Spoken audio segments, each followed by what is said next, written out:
Hi, and welcome back for some more Counterburn action. So I'm 2-1 at the moment, and I'm coming up against a pretty cool spicy list, so let's take a look at it. And here is the first deck. Player name is Rasmus, and the Danish love their teams, and Rasmus is part of the Drain Life crew, so that's DLC. So what is this? This looks like the DFB green deck, but it is a bit heavier, so it's like a big green deck. Instead of all those 1-drops, he has a Crowworm, there's Force of Nature, and Killer Bees, and 2 Desert Twisters. So some really cool classic heavy hitters here. He has 4 Wild Growth and 4 Llanowar Elves and a Soaring to ramp out those big creatures. And luckily for me, there isn't any sitting in the bottles here, so that's good. So yeah, a really cool picture. And here's my Counterburn deck. You've seen it a couple of times now, and if you want to hear me talk more about it, you can go back to the first video in this series. So let's go to the game. Game number 1. I'm on the play. A Lotus into a Sarandiafret. So that's a good and fast start. I think I was pretty all in on that Sarandiafret. So if my opponent go Plains Sword, it's pretty bad for me. Instead there's a Pendelhaven into a Llanowar Elf. So looks like I'm up against mono green. But you've seen the deck picture, so it is like a big green version and not the standard aggressive one. And he has the Killer Bee. That is awesome. Yeah, and here's the Fun Police, casting Ancestral Recall. 3 card, 1 mana. A great deal, and a Chain Lightning on the Killer Bee. That is crucial. That the Killer Bee can get really out of hand. And as I said earlier, I'm pretty all in on that Sarandiafret. And here comes 2 Scavenger Folks.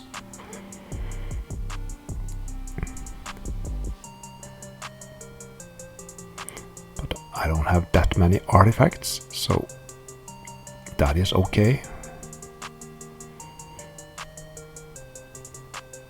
So once again, swinging, and there is a Berserk.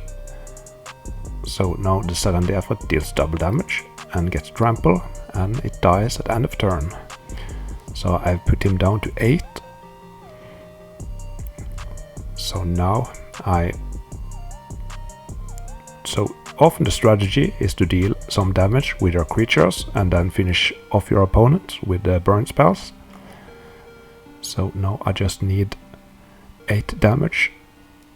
That factory, I can't attack with that one. He has a factory of his own.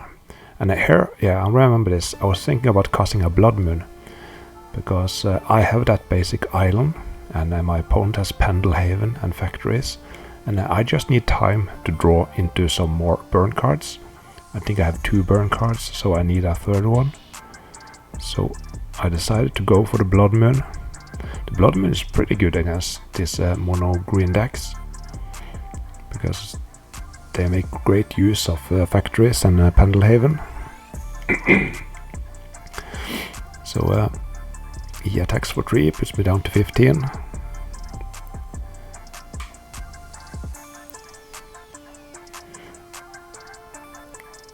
And since he played that second factory, I'm pretty happy with my decision to play Blood Moon. Okay, Absorb. But I don't have any great targets for it. Once again, I just need time to draw some more cards.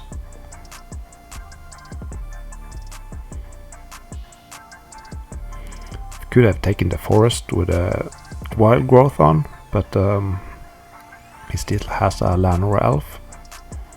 but I think that would be the best target. There's another Llanowar elf.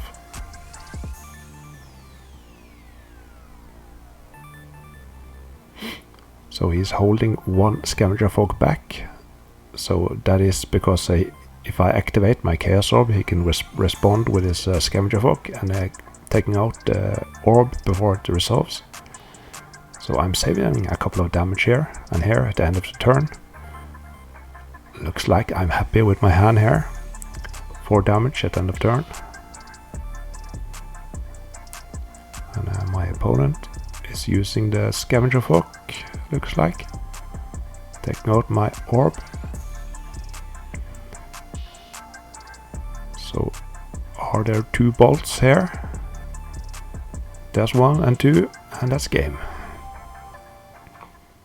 So let's talk sideboarding. So what cards did we see in game 1? We saw Wild Growth and Killer Bees. Those are not often played, so that makes me believe that he's playing like a big green deck. So I didn't write down my plan for a big green. I wasn't expecting that. I was more expecting those aggressive versions. But as you can see here, I took out my 2 Serendefrets and put in the Suchi.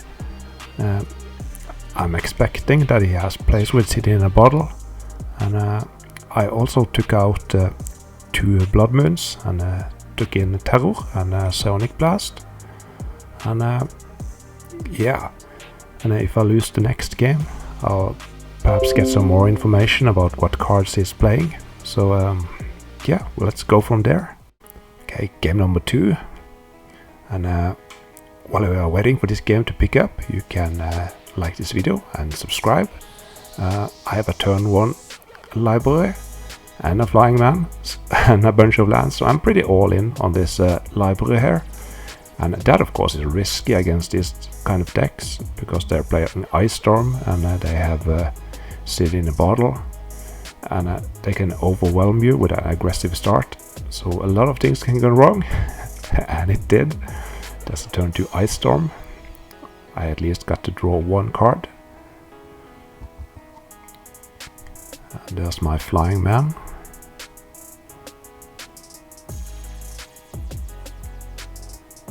And a Chain Lightning. Okay.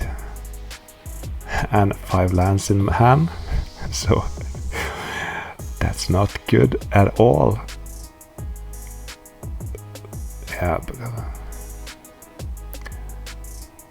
Yeah, that's how it goes when you keep your hand because of a library against a green deck like this. I don't know if it was right or wrong. Library on the play is pretty sick. So you can tell me in the comments below. Okay, so here we are trading blows. I'm doing 1 damage with my flying man. My opponent can use a Pendelhaven and do 2 damage with his Scavenger Folk.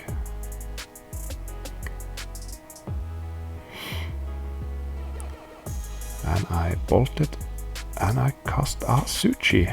Okay, so that's good. Suchi from the sideboard.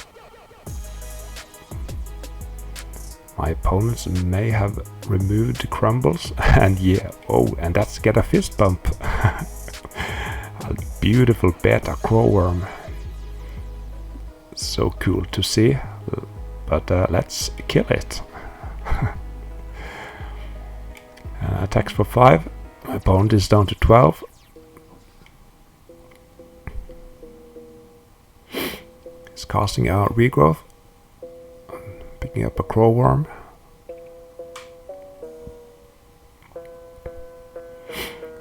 And attack for 5 again.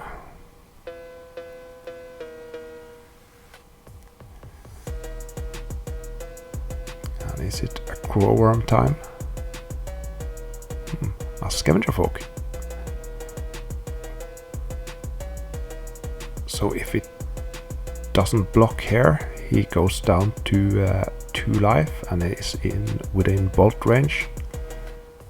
So he decided to block and only take 1 damage.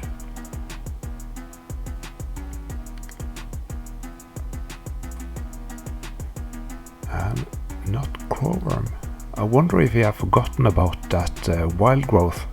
So he thinks he have a 5 mana, but he actually have 6 mana.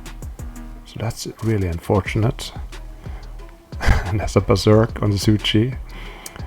Yeah, GG. And that's the Crowworm. So I won 2-0. And that is great. But let's talk a bit about the last game, because he didn't cast his Crowworm. So I didn't ask him when we was done, but I think he forgot about the wild growth, would be my guess, because there isn't any good reason for not playing it. So that is unfortunate, but it is really stressful to play on camera. And after a few rounds of Magic and a couple of bears, it's getting even harder. So yeah, things like that happen. But yeah, it sucks to have it on camera, so 1,000 people can watch it. But yeah, live and learn. But there was another pretty interesting situation. Let me pull up a picture here. It was a little bit before that. I attacked with a Suchi and a Flying Man, and he just played out a Scavenger Folk, so it still had Summoning Sickness. He was at 7 life, and he decided to block with a Scavenger Folk instead of going down to 2 and then perhaps dying to a Bolt. So that's a kind of a dilemma, but at least in my approach to the game, I try to take bigger risks when I'm far behind. I think here's a good example of you are really far behind, and I think it would be better just to take 5 and perhaps getting to kill that Suchi, and yeah, and this Flying Man could be also a bit annoying to get rid of. So yeah, damn it. Perhaps it was okay, I don't know. Let me know in the comments below.